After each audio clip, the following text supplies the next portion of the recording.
You are listening to the Hiking Radio Network, where we talk the walk with shows by hikers, about hikers, for everybody.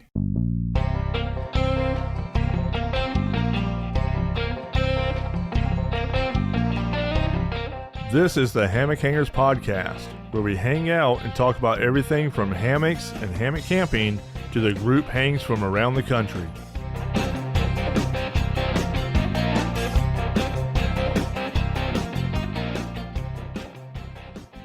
What is up, everyone? Welcome back to the Hammock Hangers Podcast. I am your host, Paul Collins, or most of you know me as Skunkape.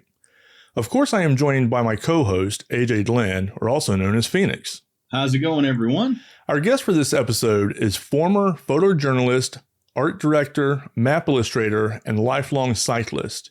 He is a content creator on YouTube that specializes in bikepacking and gravel cycling. He is the cycling uncle that everyone wishes that they had in their family, empowering and inspiring cyclists to adventure beyond their boundaries. After a number of cycling and skiing injuries, sleeping on the ground became a painful process for him. So he found that hanging in a hammock was the solution to a much better time and sleep while out on his adventures. So now, let's welcome Robert Biron, or also known as Salty Beard, to the show. Hey there, everybody. How's it going?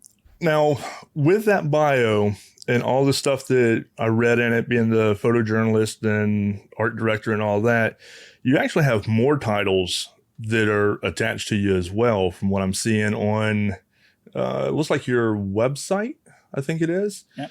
On here, I love this, the instigator of Caves and Coves, TT, contributor, writer for Bike Gear Database, co-founder of Van Island Backpack Collective, and a route ambassador for Ride with a GPS. That's correct. I have a lot of different hats. My careers, I actually have a degree in oceaneering and oceanography. That's actually what I grew up to do. Although I'm Canadian, I worked down in the States, down in Louisiana for a while. Okay. I worked here off the West Coast with research and development companies doing artificial reefs. And then kind of switched gears and went back into the ski industry for a while. And then I picked up a camera as a little kid, but kind of after that, I started making money at it and then kind of fell into the newspaper photojournalism life for a good while and worked my way up to being a page editor and eventually as a magazine art director. And while I was doing that, I also did a lot of map illustrations kind of on the side for my own. Throughout this entire time, I'd always been cycling, everything from mountain biking to road biking. And back when gravel riding and bike packing wasn't even a thing, I'd have my backpack on my back and I'd go mountain biking and I'd have an overnight trip. So that was kind of before any of this was really a thing. But and then just a lot of moving around and different kind of jobs that I do. I whenever I got tired of the newspaper business, I'd go and drive a long haul truck and I'd drive all over North America and running flat decks and go work in the bush and just kind of take a break from it and then go back to the newspaper industry. So in doing that, I gained a lot of things. And then with COVID, not that COVID made me get into the social media side. It just kind of was at that time that I had gone on a lot of trips and I take some photos and my kids that are grown up now, they were like, why don't you take some videos too? So I did some videos and showed them to a couple of people and they were like, wow, that's kind of cool. Why don't you start a YouTube channel? So I did. And I also started Instagram kind of maybe about 3 or 4 months after that. And everything just took off. So with that, I picked up some key partnerships. So working as a route ambassador on Vancouver Island in BC for Ride with GPS. So there's that because I'm a bit of a map geek at heart. And then I am co-founder of something called Vancouver Island Bikepack Collective. And it's just a loose ragtag kind of concept of going on an easy overnighter with people, all inclusive kind of environment, no drop rides, make sure that everyone of all abilities can come along. We've amassed a little kind of pool of gear should anybody, as long as they have a bike, if they need gear, we can figure stuff out. We can get you out there, Okay. get you to have some fun. A lot of people that start bike packing, they have their own phobias, whether it be, being in the wilderness, or just they're confident in biking, or biking and camping, or they don't want to be alone. They'd rather be in a group. Like we deal with that, or even bike maintenance, right? So we work together. We have partnered with Ride of the GPS, and we've also partnered with a local bike shop. And then through those partnerships, we've gained a lot of vendors, and they give us stuff. And every trip, we give away prizes to people. Oh, that's awesome. Yeah, so every trip we give away probably about $500 to $800 worth of stuff. Wow. From Okay. tires to hats and water bottles, and sometimes it'll be like a tent or some bags or something. It's been really good, and we picked up actually a brewery this time for this year, so now we have beer now. But we last year, I think we did about 6 trips last year, and we've got about 6 or 8 for this year. Oh, that's cool. And it's been good. Every time we go out, we're seeing anywhere between a lot of times we have to cap it based on our camping abilities. What we do is we will pre-reserve a group site, which you will usually have a cap of like 40 or 50 or 60 people. And we'll pre-register that. We'll buy the minimum number of spots that we have to reserve it. And then we work it out. If we fill it all up, it's going to be like $5 a person or $10 a person. And then people just pay us, and that's their registration basically, is once they paid. Okay. And then we just pay for the site when we get there. But we've had anywhere between like 50 and 70 people. A lot of our rides will sell out within hours of Really? getting posted when we Okay. open up the registration for each ride. So it's really good. I think we've got about 200 or 300 people on our Ride with GPS group membership. That's all free. And on our Discord group, I think we've got like 300 or 400 people on our Discord server. So it's really taken off. It's really good. That's awesome. Yeah, that That's sounds awesome. like a very exciting. It sounds very similar to what our friends in South Carolina do with the Great American Campout. They basically have families come in that maybe aren't as exposed to the wilderness or the camping life, and they teach them how to basically camp, do a tent. Some do hammocks. A lot of different things. So that sounds very cool. That's something I would love to do. Yeah, and that's what we really pride ourselves on is the education aspect of it and helping people get through what they don't feel that they're confident about. Again, whether or not it's riding or whatever. And it's an all acceptance group. It's really good to see people of all walks come to these type of events.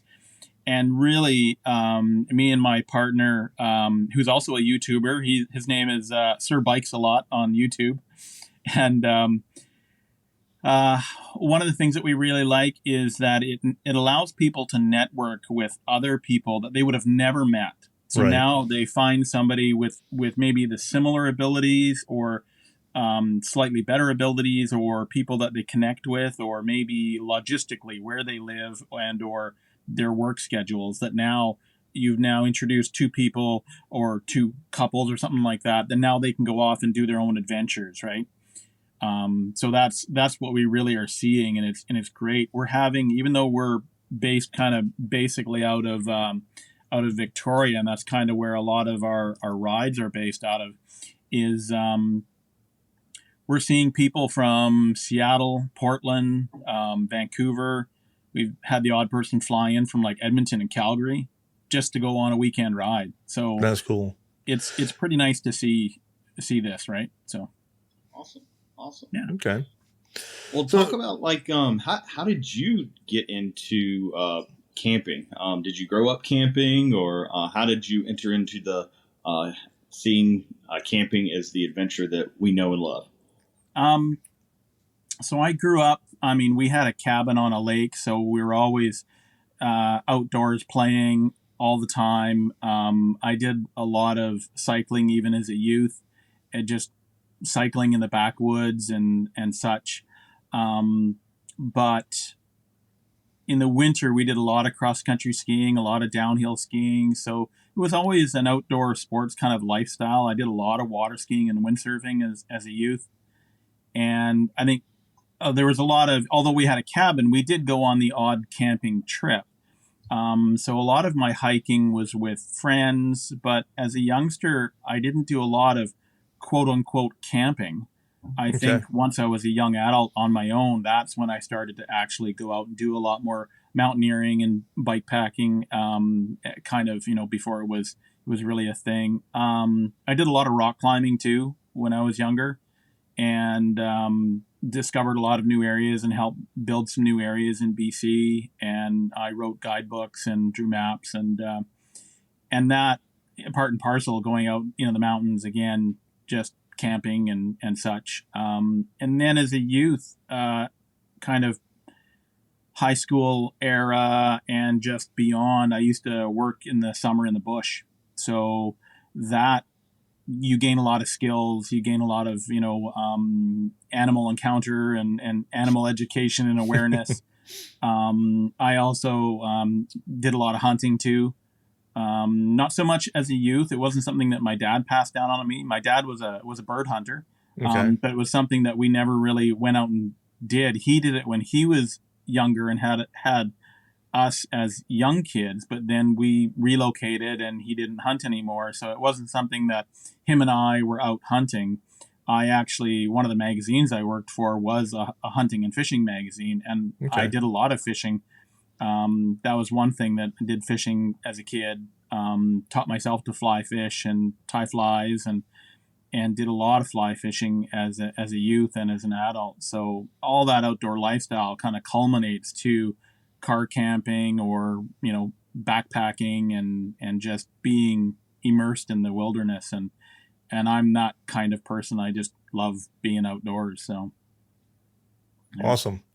So now I'm just from like your bio and stuff like that, I'm assuming that when you first started like the bike packing and all that, you were in a tent, and then you transitioned into using a hammock. So how did that transition come about and everything? It kind of, so I mean, when I did backpacking and outside adventures that way, and I did happen to bring my backpack full of gear on my mountain bike, it wasn't bike packing as we know it today with the bags. Okay. It was just me throwing my backpack on and going out in the Tules and sleeping and coming back. That was really about it. The bike was just a mode of transport. Okay. But in 2012, I had a bad crash that took me off the bike for 4.5 years. Oh, wow. And as a youth, I actually had a lot of shoulder injuries. I've got a partial plastic shoulder. And I've had 3 surgeries on that. So I've always found that sleeping on the ground and being in a tent was uncomfortable.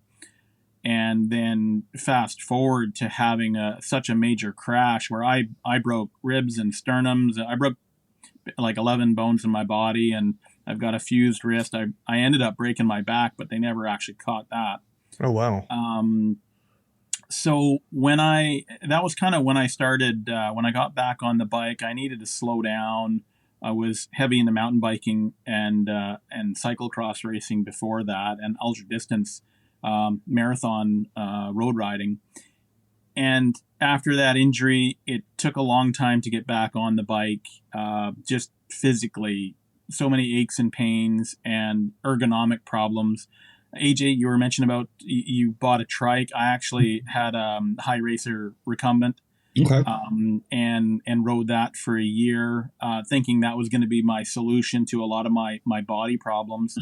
It turns out that I actually had too much of a balance problem too, that I had problems on on a racing recumbent. And I thought about going to a trike, but I still wanted to be in the bush. So I did a little bit more research and ended up getting back on a regular bike. And in doing so, I wanted a nice, slow, fun way to still go out and enjoy the outdoors. And that's when I kind of got to bikepacking as we know it. And that was like 2016, 2017, when I really got back on the bike. And I didn't even bother to go with a tent.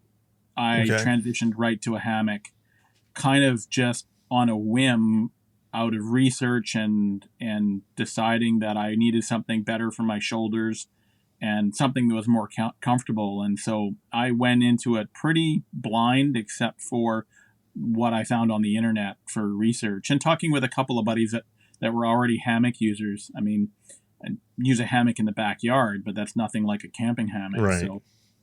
So I ended up picking up a Hennessy hammock. That was my first hammock.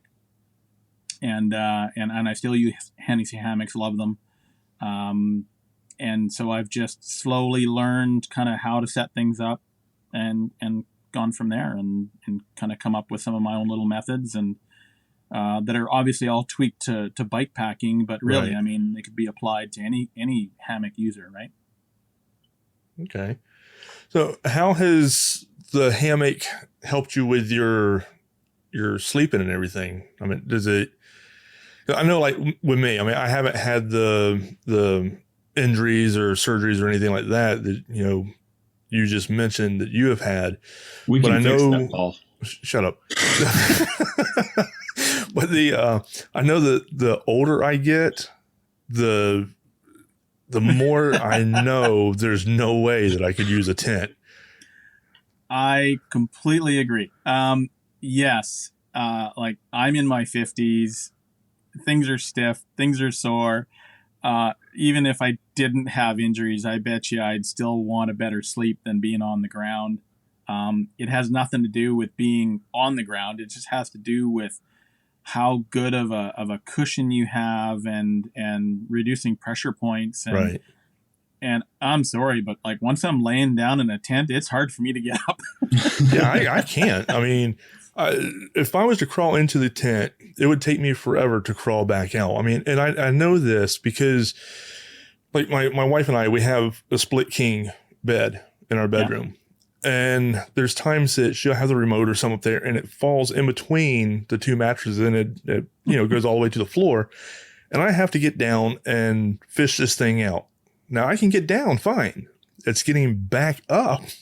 Yeah. Well, once I get the remote in hand and everything. And so I use the certified 6-step method to get out of a tent, you know, where onto your left side, onto your knees, you know, then do this, then do that. And eventually you can stand upright. So for me, a hammock was purely out of kind of the convenience of a better sleep. It did take me a little while to get the optimal setup for just tweaking your setup so that you can pull it out and you can nail it every time you set it up. Right. So that took a little while for me to figure out to get it perfect and kind of adjust how I sleep in a hammock. I think too, depending on what your recreation is, like if you're a hiker or you're a biker, at the end of the day, certain parts of your body hurt differently. Mm-hmm. And I think that changes how you sleep in a hammock. And I think for cyclists, I can't speak to hikers, but as a cyclist, your knees get pretty tired. Your knees get pretty sore, and same with your ankles. So if you don't kind of sleep properly with your knees a little bit bent, then your back of your knees can be really sore. And I think that's just all time in a hammock. I probably have, I think about 400 or 500 days in a hammock. I never really keep count, but I think that's about how many I have now. Okay. And I've strung it in some pretty bizarre places, so you have to be ingenious in that. And that's part of what I like about hammock camping is it's not just look for a flat spot. It's where can I hang this? It's like cool. Yep. Been there, done that. Yeah. So like whenever we go out west and stuff, or you know any road trip, you know you're just constantly driving down the road and you look and it's like I could hang that. Like those two trees right there. Like, that would be a really good place to hang a hammock. You need to drive a little bit for it. It's like, oh yeah, right there. Yeah. I those two trees would be great too. Yeah. I think the thing that I like about being a hammock camper too is dispelling the myths of other people that are kind of the hammock naysayers. Yeah. And because they're used to throwing up their $10 hammock in the backyard and sipping a beer and laying it in that, and they may fall asleep in it just, from their laying out in the sunshine, but then they wake up and they're like, oh, I can't move and this just hurts, and like, how does anybody sleep in this? It's the wrong hammock and it's the wrong setup. So, Right. But Yep. On our bikepacking trips, like with our groups, there's usually a handful of hammock users. So I would imagine like hammocking just as a pack benefit would be more beneficial to bikepacking, because with a tent, I mean, unless you have like trekking poles like tent, but if you're bikepacking, you're not bringing trekking poles. So a hammock, you can just really just stuff everything. You don't have to worry about some rigid piece of hardware. Unless you're using a bridge, you can really just stuff everything into a bag, and you can put it in your panniers, or put it in lots of different places that you could strap onto your bike. Yeah, and if space is always a premium when you're bikepacking. You really have to be conscious of how much volume things take up. But a hammock is modular. So right. your rain fly could go somewhere else, and your straps can go somewhere else, and your underquilt and that. So you could divvy it up if you needed to. But what I like is, I do use a synthetic underquilt so that should it get wet, it's not useless. But that is a little bit bulkier. Right. But in a 12-liter bag, I can have my I use a Thermarest Chorus -7 Celsius down quilt is what I use. My synthetic underquilt, my Hennessy hammock, and a custom rain fly that I have, which is quite large. All that can go in a 12-liter bag, along with my Python straps and 4 carabiners. Okay. So it's very compact, right? And that will sit on the front of my bike, strapped to my handlebars. Yeah, I think that's another one of the major differences I would see between bikepacking and like hiking. When you're looking at hiking, you're looking at anywhere between a 40 to a 65 liter pack that you have to that space to kind of work with. With bikepacking, your bags may cumulatively add up to that, but you're looking at, like you said, 12 liters here, 12 liters there. Or maybe even significantly smaller. Yeah. Yeah, no, that's definitely true. And then you've got a lot more maintenance related things too that you bring along that you wouldn't necessarily bring along camping. So, just repair tools for your bike and little spare parts and things, right? So there's that. I think too, when you're how can I put this? If you're cycling with larger panniers, you tend to bring a little bit more cook gear, maybe a little bit more fresh food.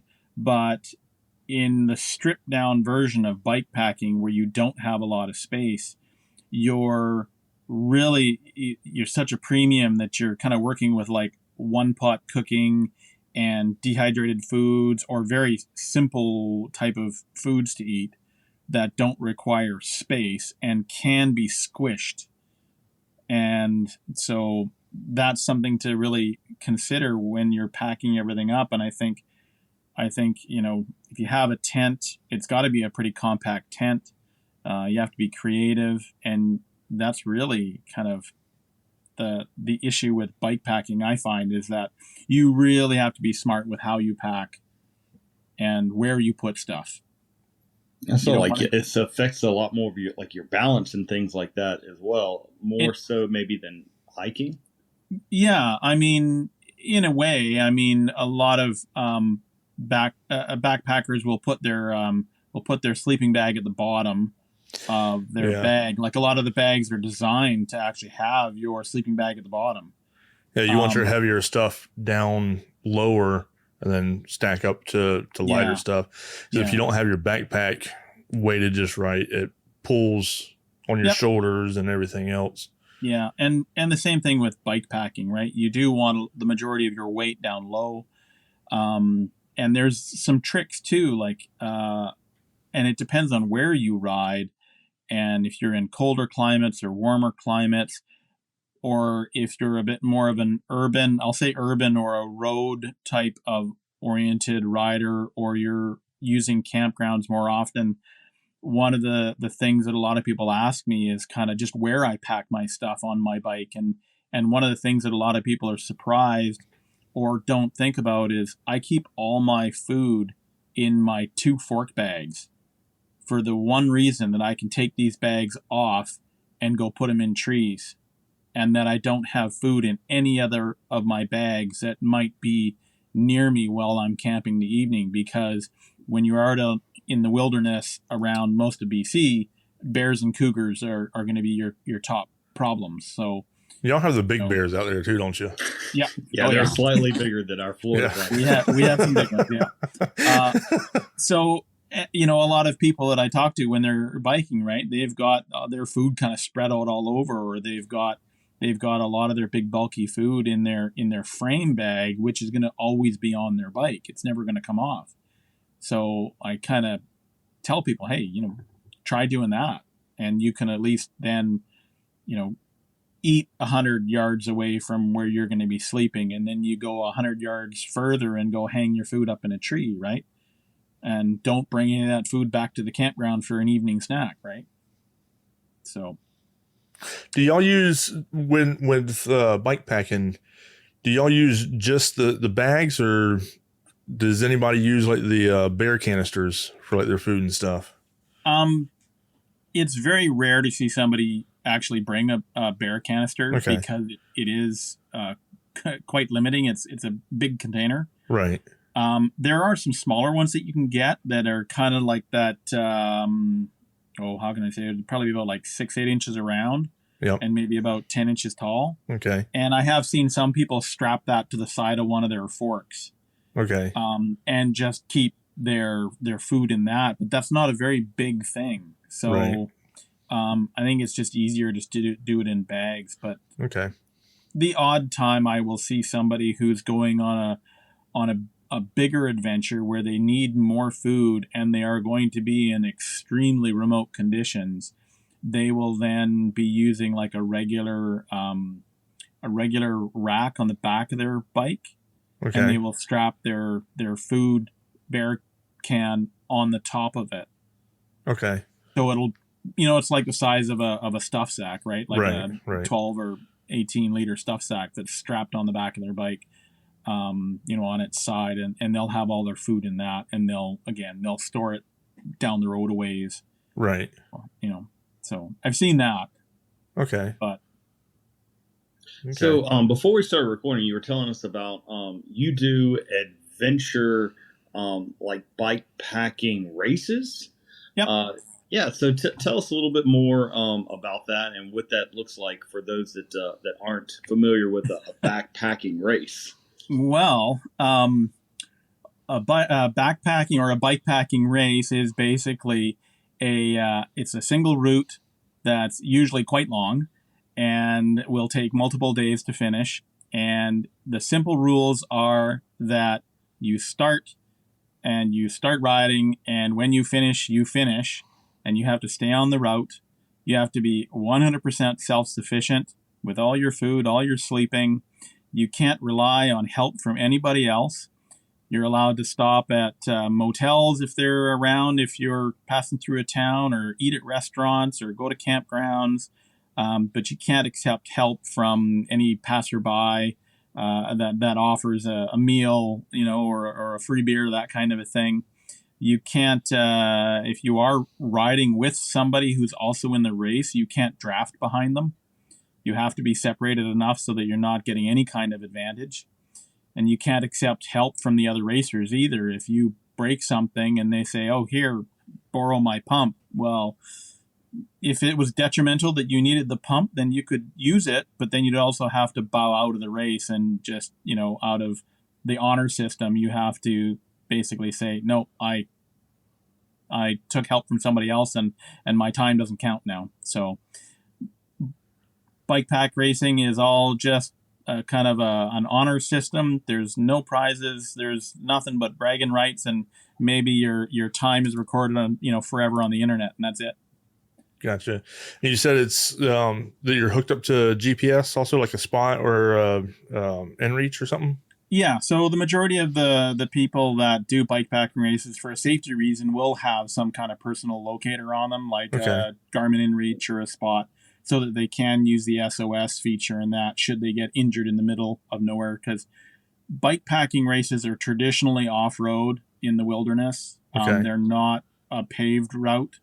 There are some of these races that are more paved routes, like the Trans-American race, which goes from Astoria, Oregon to Williamsburg, Virginia.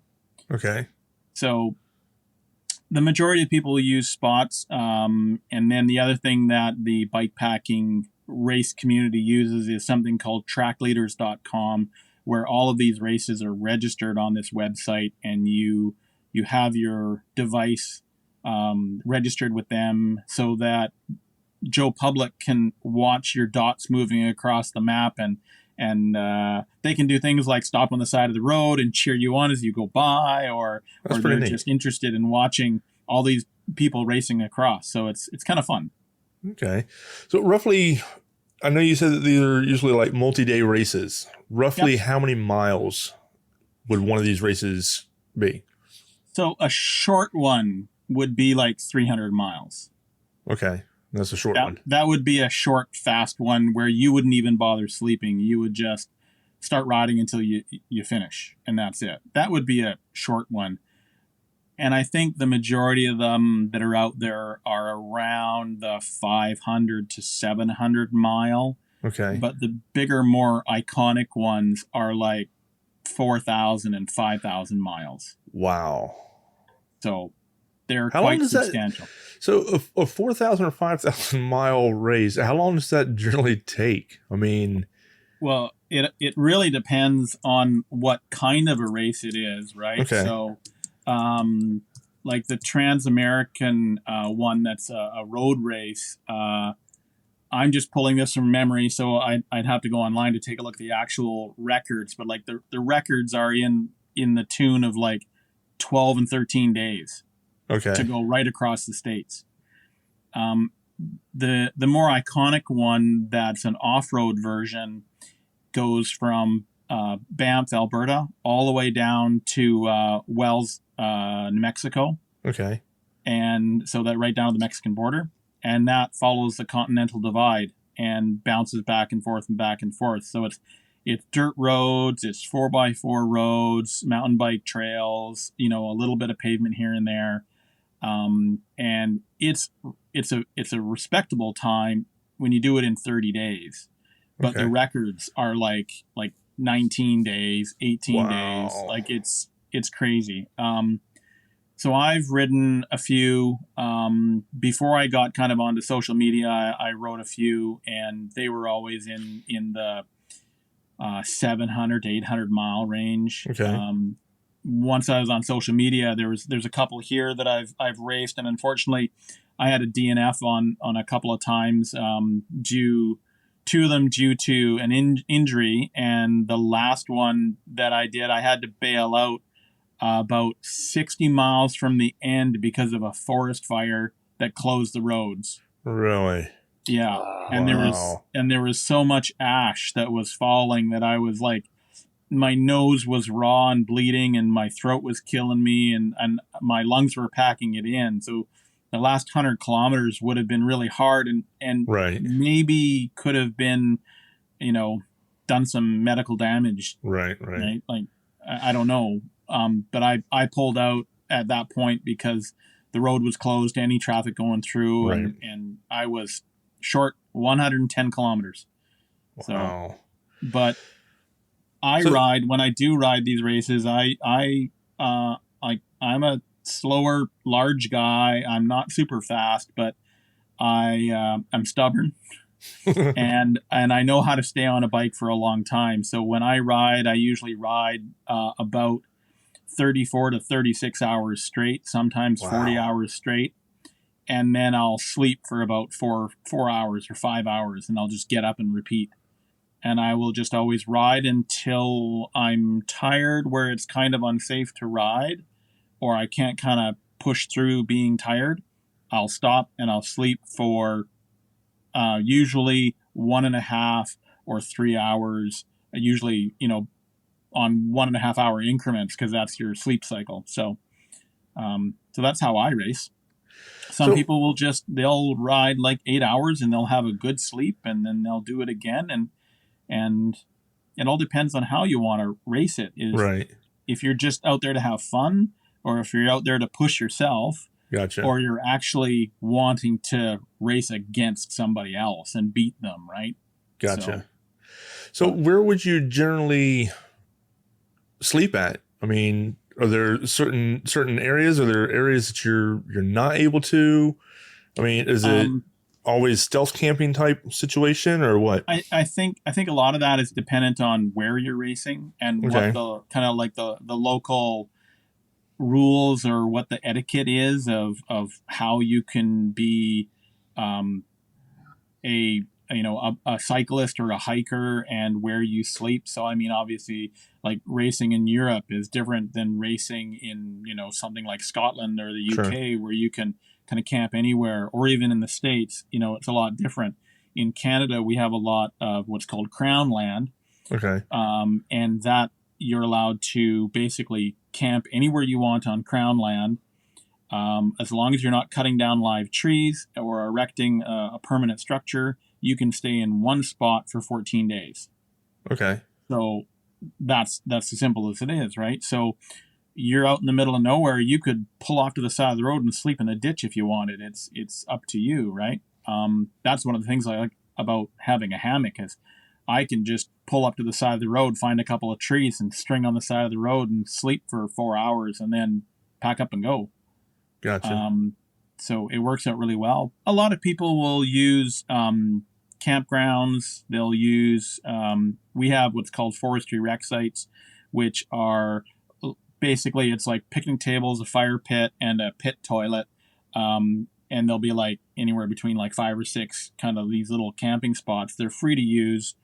So that's in the province of BC. We have these, and they're on crown land. And they were originally kind of created by the logging companies that were in this area. They create these forestry rec sites for people to go and use. And a lot of them will be around rivers and lakes and that type of thing. But a lot of people use those. The real competitive guys they'll sleep, under a park bench. They'll go behind a convenience store and snooze for like 2 hours, and then they'll bugger off and get going again. So, okay. Have you had a situation while you're doing either a race or on a trip where you had to go to ground due to conditions or regulations? When you mean go to ground, like sleep on the ground, or like not in a hammock, or not? Well, you were not able to use your hammock for any number of reasons. I think really the only time that I haven't been able to use my hammock in a traditional fashion is I was on a trip, and the campground literally had no trees or nothing that they would let me tie onto. So I used my bike upside down to hold one of the end of the hammocks off up in the air, and just used it like a bivy sack. And that was it. So I just tensioned my ridge line a little bit. So my rain fly was kind of like a ridge line. I tensioned my rain fly between the bike and my foot area. And then my hammock just became a loose bivy bag. And because it was up on one end, it was held off of my face. And that was kind of like the worst time that I had to use a hammock in a non-hammock situation. But I've been kind of ingenious. There was one time that I strung my hammock between a power pole and the support guy line of the power pole. And I was just right on the side of the road, and I just strung up in between there, and I had a good sleep. I've strung up on the bottom of the big high tension power lines that cut through the bush. Oh yeah, like the I've strung big up on the transmission bottom of lines. there and slept under the buzz of electricity. Yep, I've done that as well. Actually, that and up under like fire towers. Yeah. For fun, I didn't have to camp here, but for fun, there was a really cool quarry that was out in this logging area where they need to use these rocks for fill and stuff. So they'll dig a big quarry and they'll use this during their road building process. But there was this quarry that had this amazing, like super clear water in the bottom of it. Mm-hmm. And there was really big rocks all over. So I just found some smaller rocks as bollards, and I strung up in between the rocks. Oh wow! And then I was able to go for a swim in this pool of water and enjoy it, and it was kind of nice. So, and then all the little marmots and the pikas were running around in the morning arguing at me because I was in their space. But those are probably the weirdest places that I've strung up. But I've strung up like inside abandoned wood sheds and trees just on the side of the roads. I've had a couple where I've strung up over top of creeks, just because it was like a nice idyllic spot with a nice little pool. And, I cursed after as the sun went down and I was battling the mosquitoes, but, and trying to remember not to step out to go pee at night. But, I've done some fun places to put my hammock. So it's kind of nice. So you've talked about the wildlife being significantly larger than what we see here in Florida.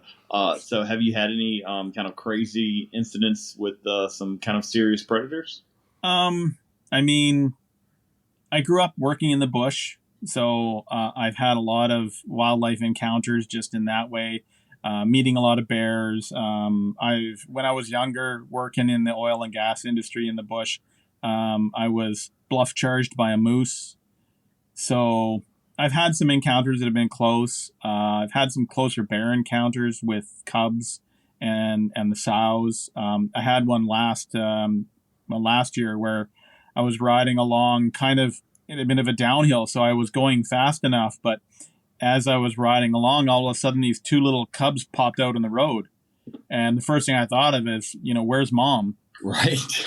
And is she behind me, right? And the cubs are ahead of me, because that's the worst thing you want, is to be in between. But so I quickly stop, and the cubs were only like, they were only like 40 feet away, like too close for comfort. Oh, wow. So I hit the brakes, I get off the bike, and I'm already kind of backing away from the cubs when on the side of the road in this big, huge bramble of like blackberry bushes, this mom pops out of there, and she just looks at me. She huffs a couple of times. I back up and I'm kind of hollering at her, and I'm making myself big, and she kind of barks at the cubs, and they spin around and they waddle back into the bushes. But I had to wait for probably a good 15 minutes for her to finally kind of back off and move away, as I was still backing up till a point where I was pretty confident that her and the cubs were now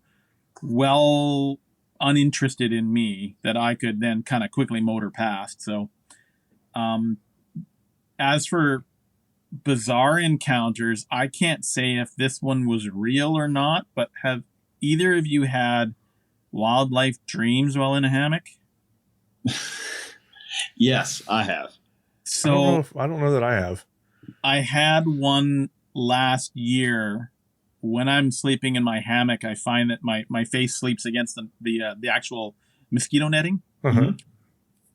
And I started to wake up, and I to this day, I swear that there was a bear that was standing there and was lipping my hair in my head. So he was just kind of just lipping me and licking at my head. And I was frozen stiff. I could not speak. I could not move. So I don't know if it was a dream or if it was real and I was just freaked out. Like, I don't know. It was so lifelike. I don't know if I was dreaming. I kind of hope I was dreaming. And if I wasn't, then that was a pretty bizarre encounter. But I eventually woke up enough and unzipped and grabbed my headlamp and looked around. And I swore that I saw two little red eyes that were, probably about 100 feet away from the hammock. And they kind of like moved around within about a 10 or 15 foot zone and then eventually got smaller and went away. And bear eyes by light are red. So right. It's like, was that real? I don't know. But it definitely freaked me out. That's for sure. I've had squirrels running on my ridgeline in the morning, back and forth. Yes, I've had that happen occasionally as well. Yeah. So I'll never forget the size of the raccoons that we had in South Carolina a couple months ago. I kid you not, hearing them go through the woods, they sound like they were the size of a small bear, but they were just massively chunky raccoons. Well, that well-fed trash pandas. Yeah, very well-fed trash pandas. Yeah, that armadillo that went up under your hammock. Was that last weekend? I think. Yeah, I think it was the size of a freaking rhinoceros. Freaking huge. It had a horn on it. That thing was huge. I've been in my hammock sitting reading a book, and I've had a porcupine walk under the hammock and then pass between my 2 feet. Really? And it didn't care. It didn't care at all. It just they usually was waddling along, and and all I was thinking of is as I'm rocking back and forth in my hammock was just like, I hope those quills were not just high enough for me to catch it on my butt. Right, yeah. This day could turn very quickly.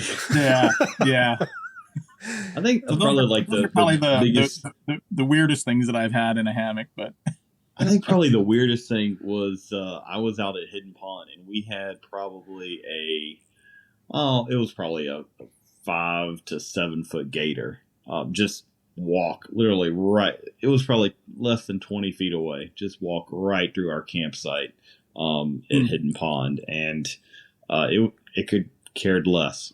It could have cared less. Well, that and the wild boar that we had root around our hammocks at Starkey. That was kind of intense, but we slept through that. But we are very well awake for the gator. Yeah, I mean, not like we have gators out here. So, I mean, we have our own things. But on the island here, cougars are what we have, like mountain lions. That's one of the things. And do you worry about them? Do you worry about the cougars more than you do a bear? Or I don't as much because I've had some cougar encounters. Okay. Cougars are very stealthy, and as I've been told by a couple of old timers, it's like when you see a cougar, it's because the cougar wanted you to see it. Right. That's why I was wondering which is more intimidating. I think if you have a bear encounter where a bear actually starts to get confrontational, that's obviously very scary, but most time bear spray will be your defense and will usually solve the problem. Okay. And it still is a last resort, but they're easier to manage. But when you have a cougar, in most instances, when people actually realize they're being stalked by a cougar, right? If they want to attack you, they will attack you. Like There's no, and it'll come swift, right? And with a cougar, it's like you grab the closest stick around that you can find and you fight for your life. You beat on it and you do what you can to stay alive and protect the back of your head. Because that's the first thing they'll do is they'll usually grab the back of your neck, grab the back of your head, right? And because they're just like any other large cat in how they deal with their prey and how they capture prey. But I think a cougar encounter would freak me out the most if it didn't come swiftly and blindly. I think that would be the scariest thing for me. Right. Just because of how swift and violent an attack like that would be. And you are instantly fighting for your life. You don't have any time to prepare, right? I do carry a knife that's always on the front of my bike, and it's actually a modified dive knife. It's not super long, but it's a titanium bladed knife that I've sharpened that I just can quickly grab and pull. I don't need to think about getting it. And Gotcha. It's on my dominant side. So I can just grab it and it's instantly in my dominant hand.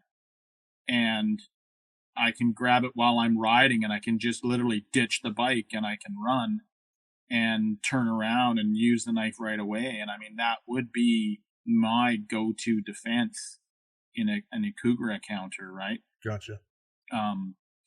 So I think, obviously, because I have a knife, I've thought about it. I thought about how I would react in something like that. I've seen cougars. I haven't had the privilege of one stalking me, but I've had friends get stalked. I've had conversations with other outdoor people that have been attacked by cougars and attacked by bears. So I've talked with people that have gone through the trauma of that and survived. I've also, through the newspaper industry, have witnessed attacks that have not gone well. Right. And been involved in that. And a lot of times those attacks with cougars are early spring. You've got a younger cougar that's now starving, and they just need food, and they will do anything they can to get something, right? Okay. So it's whatever the easiest prey is out there, and that's it, right? Most wildlife is scared of humans. Sure. In general, sure. right? So you can usually scare them off just by being human, right? Jumping up and down, waving your arms, yelling and talking to them, right? You're not making sounds that they're used to, and they'll bugger off. So, gotcha. Yeah. So, looking at your videos, you bike at some pretty incredible places. I'm very, very jealous. So, the mountains and some of the rides that you've done. So if you could go to, like, what are some of the top 3 places that you would go to either bike or hang? What are kind of those bucket list places for you? So for riding, I think my top bucket list would be Iceland is one, just because of the terrain and the wilderness that's there, and the inhospitable ruggedness of Iceland definitely attracts me. But I don't think it'd be my top place to go. Where I'd really like to go is like Mongolia.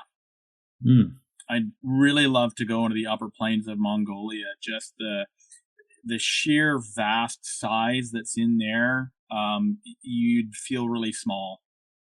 And then the nomadic lifestyle of the people that live there, I think, is very interesting. I'd love to immerse myself there. Beyond that, there's so many other places that are kind of they stand alone by their own. Like, there's so many places in Europe I'd like to go to, just out of, the landscape, the road networks, the people, places in South America that I'd love to go ride. But definitely Iceland and Mongolia, I think, are like my top 2 places I'd love to go.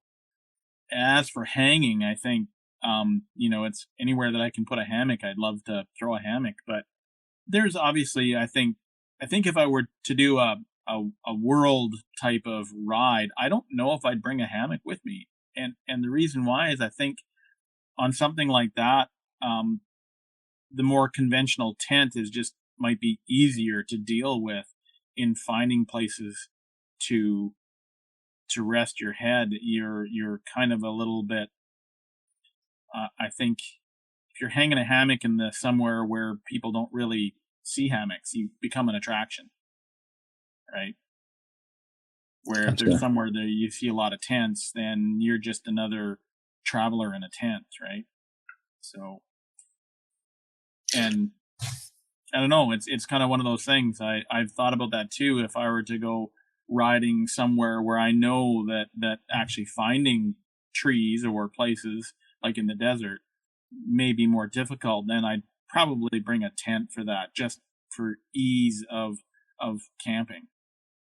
So what about bikepacking speaks to you and fulfills your desire to be outside, maybe more so than, let's say, backpacking or bushcrafting? What is something about bikepacking that really speaks to you? Well, obviously you can cover a lot more ground than you can hiking. So that's one of the things. I think first and foremost, you have to have just a love and a desire to be cycling, regardless if it's to the corner store, the ice cream store, or if it's for 3 months, right? I think that's what your passion has to be first, is cycling and enjoy being on a bicycle and, having the wind in your hair, that type of thing. I've done a lot of overlanding with like 4x4s and car camping. And while I enjoy that, you don't get that immersive feeling with nature where you ride by and smell something, right? That only lasts for like a few seconds. You don't get that connection with nature in any other way than hiking or biking. But at least with cycling, I can cover more ground. I can see more things.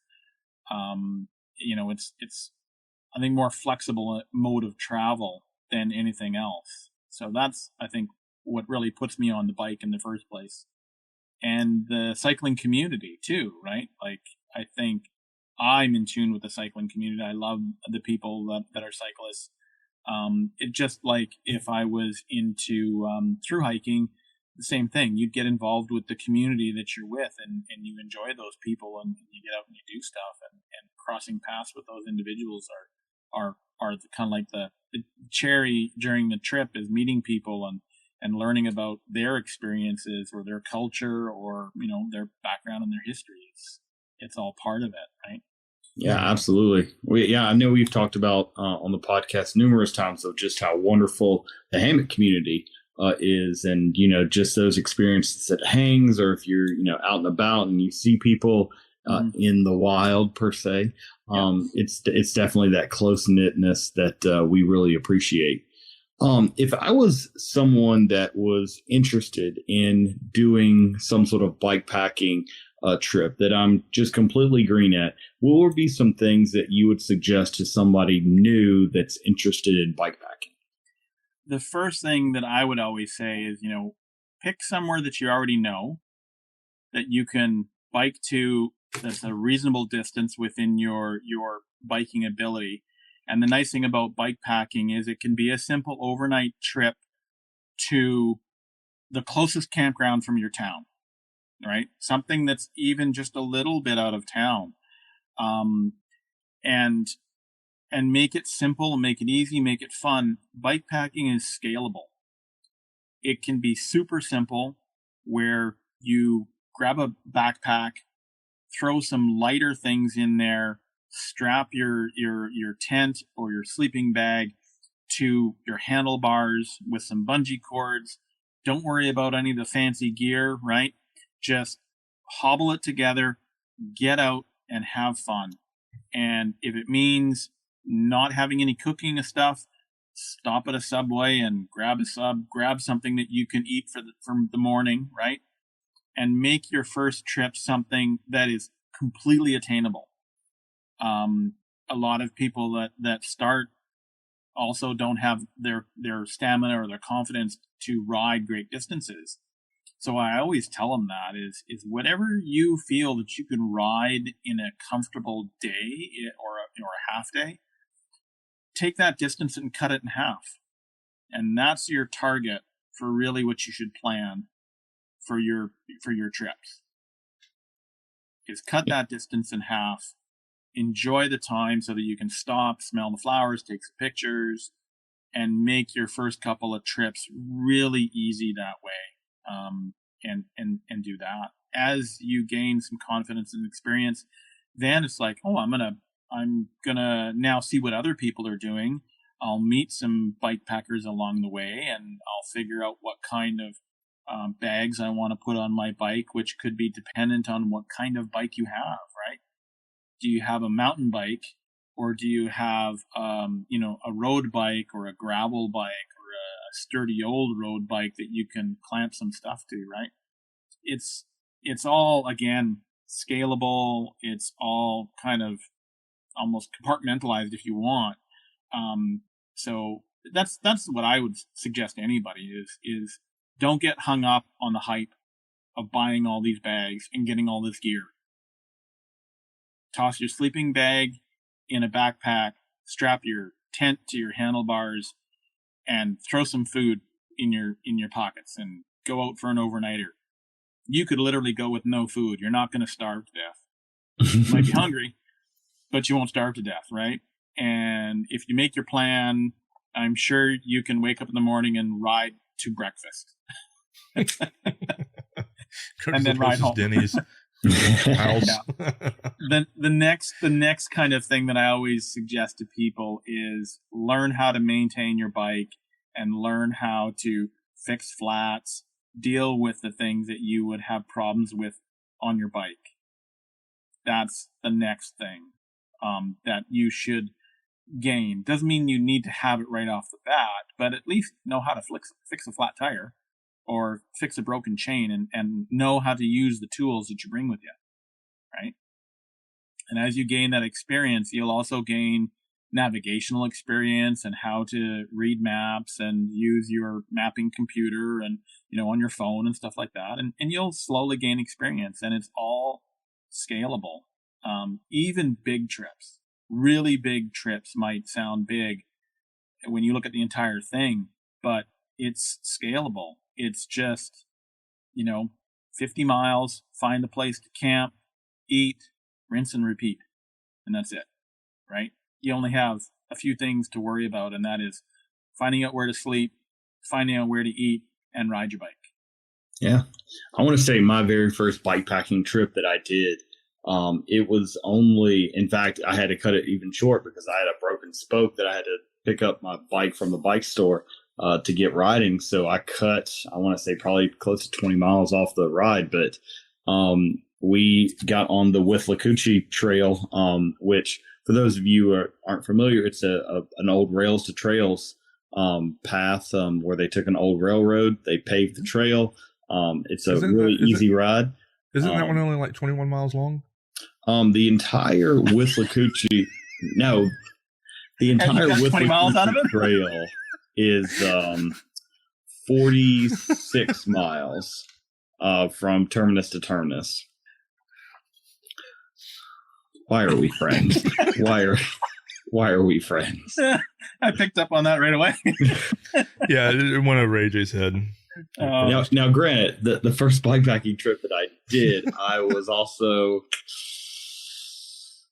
160 pounds heavier than I am right now. Yeah. So, and I say, and I say that to a lot of people. It's not about your fitness. Right? No, absolutely not. It's very accessible to a lot of people. Yeah, it's about working within whatever parameters you have to work in.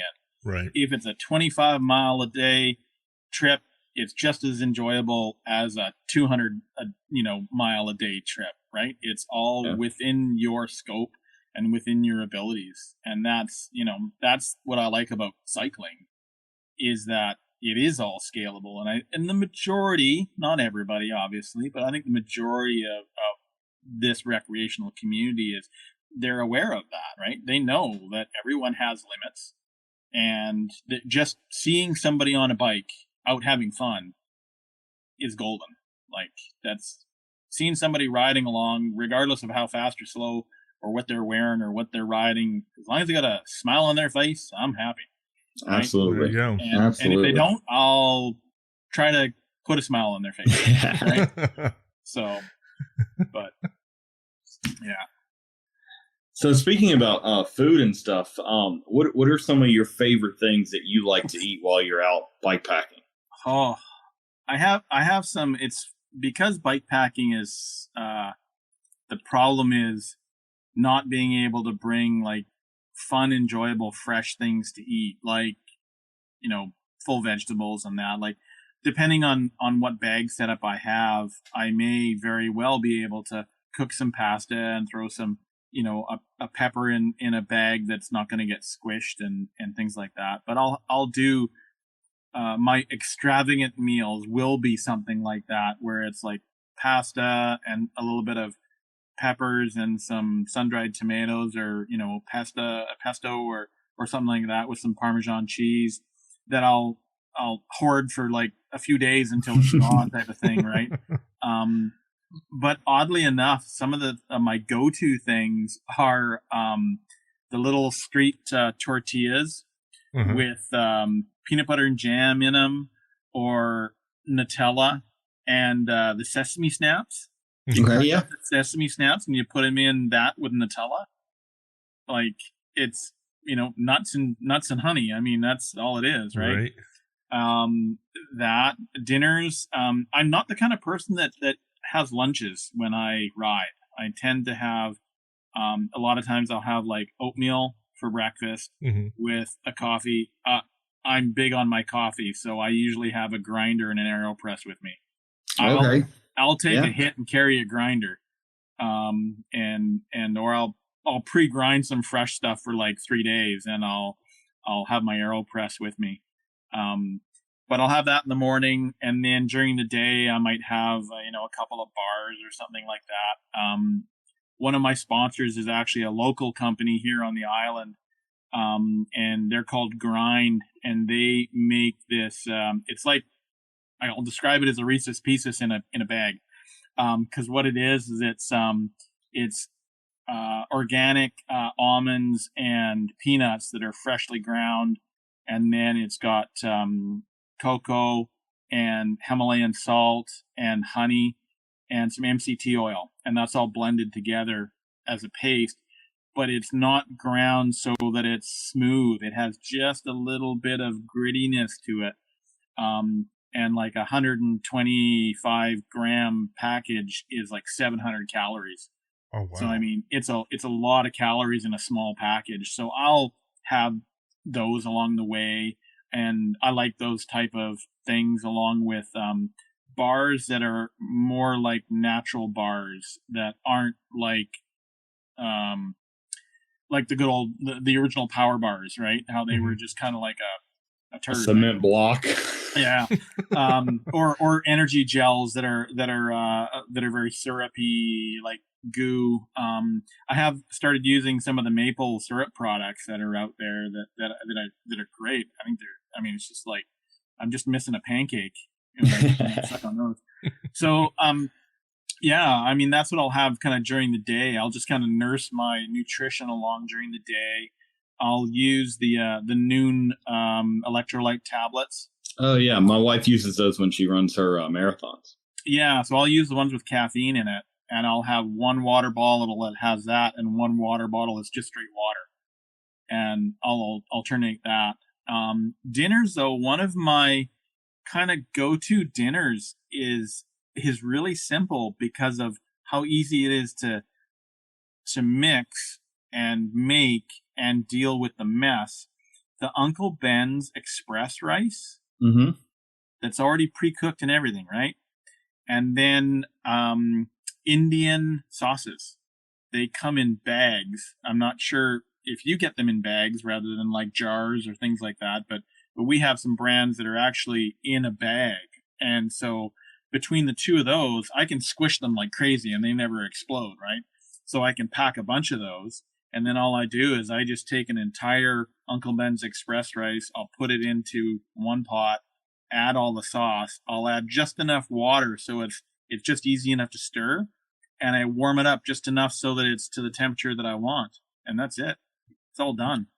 Gotcha. And then the sauce bag goes right back into the rice bag, which has a Ziploc top to it, right? So now it's perfectly self-contained, the mess, and Bob's your uncle. So there you go. The only problem with it is it stains the beard. So I also have an AeroPress in my pack when I go bikepacking. It's a wonderful piece of kit. Yeah. So I'm also kind of a coffee snob, so I got to know. So what kind of coffee are you brewing? So I like, obviously, local roasts. Mm-hmm. I try to really go local. I like lighter roasts, slightly fruity is what I find I really like. And I don't know if you found, like, your AeroPress has got that octagon shape on it, right? Mm-hmm. Like the real one, like Mm-hmm. the original one. Well, I put mine to a grinder, and mine's a circle now. So it packs easier. Oh, okay. Gotcha. But you have to make sure that it still can fit over top of your largest cup that you're going to use. Minor detail there. That's right. Minor detail. So I do mine in the inversion method. So mine will be upside down. I do about 18 to 19 grams of coffee for about 2.5 minutes to 3 minutes. And that's about my secret. And it all depends on the coffee and such, but that's usually what I do. Gotcha. And then one of my other little tricks is I'll do a coffee like that, and I'll throw one of the you can find, I think like Nestea makes them in that, but the little packages of, like, instant mocha. Mm-hmm. I'll just toss that in there and have that with my coffee, so it just gives a little extra chocolatey shot. I've done that a little bit with the Vietnamese instant coffee, because they have a lot of, like, extra cream and stuff, and I like a little bit more stout coffee flavor. So I'll throw one, even a half of one. You got a little bit of sweetness, a little bit of the cream, and you're good to go. So I can completely relate. And if I'm really pushing for space and the AeroPress doesn't come with me, or the grinder doesn't come with me, the Starbucks Via, it is the most caffeine in any instant cup of coffee. Oh, okay. And that's the only reason why I get it. It has double the caffeine. Good to know. Yeah. So I'll do that with a hot chocolate. I'll do a Via and a hot chocolate package. And so if I really need to skimp on space, that's my go-to morning routine. That and the and just the Quaker is a company that we have up in Canada, but I'm sure there's lots of other companies down the States that just have the instant oatmeal packages. Mm-hmm. Mm-hmm. So that's it. I've just tweaked my setup so I know exactly how much water to put in, throw the oatmeals in, throw the top on it, and then make my coffee. And when I done my coffee making, my oatmeal's already done, right? And it's just the right consistency that I like it, and that's kind of my go-to in the morning. I don't get too fussy about having extravagant meals. I love cooking, and I would love to be able to have more creative culinary excitement on my trips, but I find that I'm just always pushing for space, and eating is not necessarily the primary thing that I'm looking for. Enjoying my coffee is, and enjoying my time on the bike. I was about to say that coffee though. I'm a 2 cup of coffee person in the morning, and don't make me ride before that. I mean, if you're biking 30 plus hours at a time, I can imagine. And if you're only sleeping for an hour and a half in between that, I'd need a lot more than 2 cups. Well, so when I'm racing, coffee is actually not part of the equation. When I'm racing, it's I rarely actually bring cooking stuff with me when I race. I will be surviving off of bars and my grind, and any town that I stop in, I will usually eat 2 meals worth of food, and I'll stuff some things into my bags and off I ride, and that's it. And I'll just eat as I go with whatever I've got, sandwich or whatever. Half the time it's like gas station type food, or I'll always have Ziploc bags with me. So I'll order a pizza.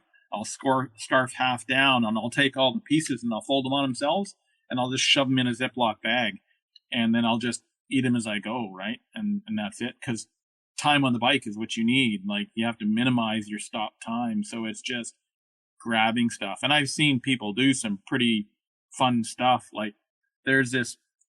So Lael Wilcox is a premier female bikepacking icon in our community, and she does things like she'll put her McDonald's French fries in a bag that's like on the top tube of her bike, so she can eat her fries while she's riding. And she'll like put ketchup on them, and she'll just eat as she's riding, and she'll be drinking half and half. So not milk. She'll be drinking like half cream, like just because it's massive calories, right? Yeah. So, that just sounds gross, though. I've drank half and half, and it's really gross. Yeah, that's right. So, chocolate milk and butter tarts. That's a good combination. And I will never pass up a cinnamon bun. Ever. Ever. Yeah. Ever. That's right there with the coffee, huh? That's right. So, yeah, if you want to know where good cinnamon buns are anywhere, I probably ate them. Awesome. All right. So we're at the hour and 20 minutes mark. So we're going to go ahead and wrap it up. Sure. But I've got one question for you that I always end with. And that is, what would be 3 tips you would give to somebody that is new, just starting into hammock camping? First time hammock people or first time hammock users should definitely have a hammock that's made for camping, that's made for overnight sleeping, so that it's designed properly, that you can sleep sideways in it. And as I've taught some people, I know that it's very counterintuitive on how you hang a hammock, is that make sure your hammock has a ridge line to it so that it can guarantee a proper hang. Yep. Because once you have a ridge line, you don't really have to worry about the tension of your hammock once you've got that in place. But I always tell people how to be comfortable in a hammock is pretend that your hammock is a bowl of water. And naturally, when people want to sit up in something, they put their head higher. But in a hammock, it's the opposite.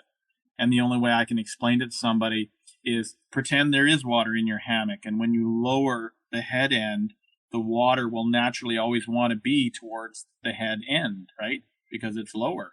Right. And that's your body in a hammock. You're the water. And if you feel that your feet are squishing down into an end, that's because your head's too high. Right? So those are my 3 tips is, again, buying a proper camping hammock so that you can sleep at an angle, making sure it has a ridge line, and then understanding the bowl of water concept, right? And once people have done that and lowered their head a little bit from their feet, instantly they find themselves comfortable in the hammock. They don't slide to the wrong end while they're sleeping, right? They don't end up in that fetal position. Under quilts rather than sleeping pads. Yes. That was my first error when I started was I just used a regular sleeping pad, and I had no room in my hammock to really move around. I felt really restricted, and it's cold where we are, so an elbow that would come off the pad was instantly cold, right? Right. You'd have a butt cheek come off, it would be instantly cold, and then as soon as I switched to having an underquilt, I was toasty warm. I could get comfortable. I could move around, and that's it. All right. Awesome. And I guess, one other little tip that I always do for people is having your hammock kind of preset. And I'm not sure how you guys do it, but my rainfly, I'll put my straps up, and my rainfly has got bungee cords on the ends of my rainflies with a carabiner. So I can quickly string up my rainfly, and it'll be tensioned with the bungee cords. And once that's up, I can get underneath and now I can string my hammock up and always be out of the rain. Okay. Yeah. And then with the bungee cord, as you load your hammock, the bungee cord always keeps your rain fly nice and tight. It'll never kind of loosen off a little bit because you've tensioned it with these little bungee cords, right? Okay. So those are my kind of like top little tricks and tips. Those are good little tips. Yeah. I really like Absolutely. the illustration with the bowl of water. Absolutely. Yeah. If you've watched my hammock hanging video that I have up on there, I use that analogy in there. Yeah, I saw that one earlier. Yeah. Yep. So. All right, Rob. Well, it's been great chatting with you and hearing, all about bike packing, your bike packing adventures, the races, all that good stuff. Hearing about your transition from tent to hammocks and, how it's helped in your sleep and everything during your adventures and everything. And for anybody that wants to connect with Rob for any additional questions about bike packing, I have all the links in the show notes. His email, website, Instagram, Facebook, YouTube. Make sure you like, follow, subscribe, and share all of his social media accounts to make sure that you stay up to date on all of his new adventures. Also, don't forget to follow, subscribe, and share all the social media accounts for the Hammock Hangers podcast as well. Doing so will help spread the word for the show and help us grow. Same with leaving a review on any of the podcast platforms that you're listening on. And I just want to say thank you all again for joining us for yet another episode. And until next week, happy hanging, everyone.